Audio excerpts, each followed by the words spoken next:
Hey guys, so welcome back to our first devlog, other than the intro.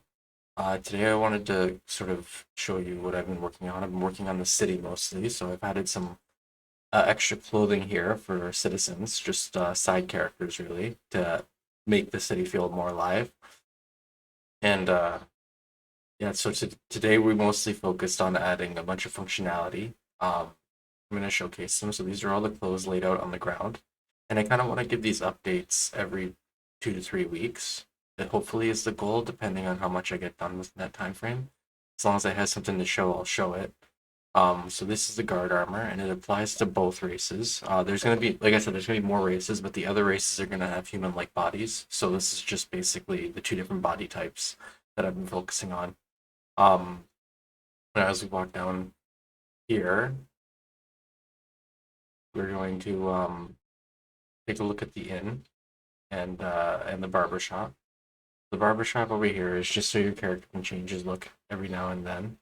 We have the barber here, and you have to pay him $50 to get your hair cut. And you just take a seat here.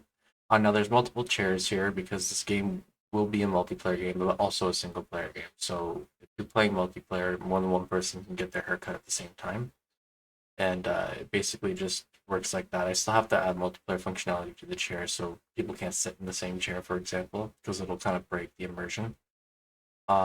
Next, we're gonna go over here.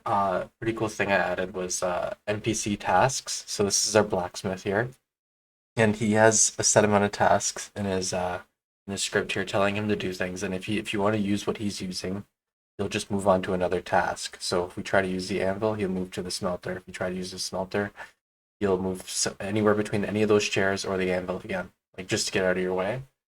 And over here, we're gonna try and kill some chickens because the guard system isn't fully done yet, but it works enough to showcase something. So if you get caught, so I'm not sneaking right now, so they can see me kill that chicken. And when they do, a single guard in my list of guards will pursue you. It'll choose a guard, usually the first guard, and you can either pay your fine or you can get caught. I don't have a combat system fully implemented quite yet for NPCs, so I haven't that option isn't quite there yet. So you have a choice here, and I wanted to make multiplayer this too. So there are 8 cells because each multiplayer room is going to be capped at 8.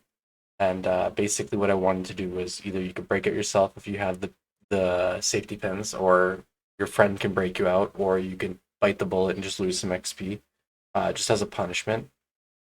And it just added like a sort of a punishment to get caught, because if you don't, then it's just you're just getting caught for nothing.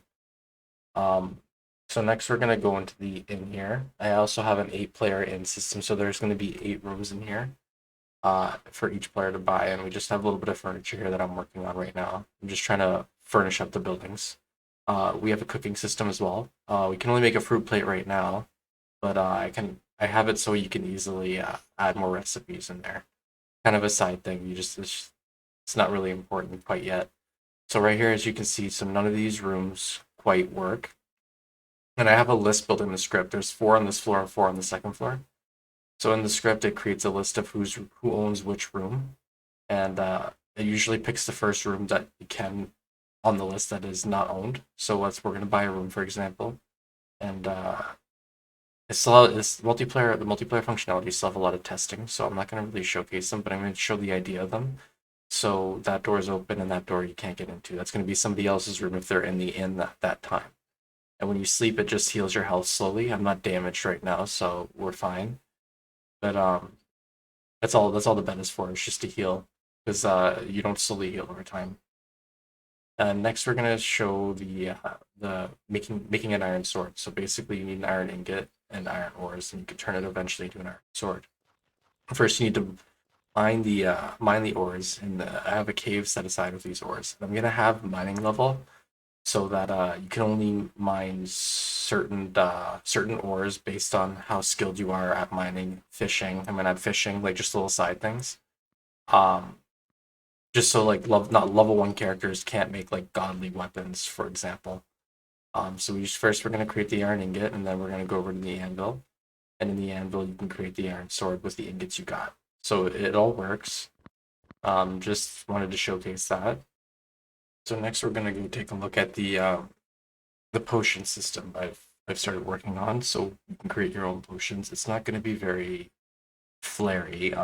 Most potions that'll be made will just be to affect your health, stamina, and magic. Maybe a few bonuses every now and then. You got to collect the ingredients for them. So our first ingredient is sage, and next is bone fragments. Um, we're gonna create a health potion with this basically. Um, yeah, so there's gonna be like little side things like maybe potion sizes or just stuff that'll heal you more as you get stronger and get better at making potions. We also have a medicine system, so that'll help later. This over here is the storage system, so you can kind of store your items, but there is a storage limit, and I'm gonna have capacities, which you could upgrade your storage capacity as you progress through the game. And we got little filters here if you wanna just narrow down your list of what you can store and what you want to take out. Um, basically, it still has a little tweaking it needs. So, like for example, when you take something out of the storage, you won't see it until you close out of the storage and go back in. Over here, you can see that the filter works on this side as well. And once you open it back up, you'll be able to see the stuff that you take it. See at the top there is the short bow and the iron sword. So I have to fix that, but that other than that, it's working pretty well. It actually saves your items. And this over here is the global trade, not really international trade is a better word. So this is how you sort of enter a multiplayer game. You go in the main menu and you can just host a room or join a room.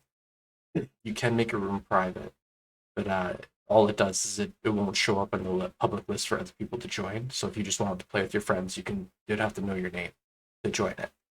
Um, you should make your name a little more obscene. I still got a lot of work to do on that as well. But basically, like I said earlier in the introduction, there are four islands, so they're each going to have their own elements. The one on the right is the desert one. This one is the center island, so it's going to have all three elements. It's going to have Arctic, forest, and desert, and then up here is the Arctic island. Um, there's going to be two races that live here, two races that live on the desert, and then two races that live on the one I'm about to show you. Which and these islands are very bare. I haven't been touching them quite yet. I want to get one island done fully, and then sort of just populate content throughout the other islands. But basically, the international trade just be able to trade with players on different islands instead of having to travel to them and trade. And inside here, we're going to continue off with the alchemy that we collected the ingredients for. So with the sage and the bone fragments, you just go over to the pot. In this case, it's just over here, and you just select the two ingredients, and it'll populate in the two boxes there. And there you go, created a house potion. Now a lot of these do have a lot of polish needing, and that's just how it just needs polishing basically. Like a lot of the functions work, and yeah, that's pretty much it for this vlog. I'll see you in the next one.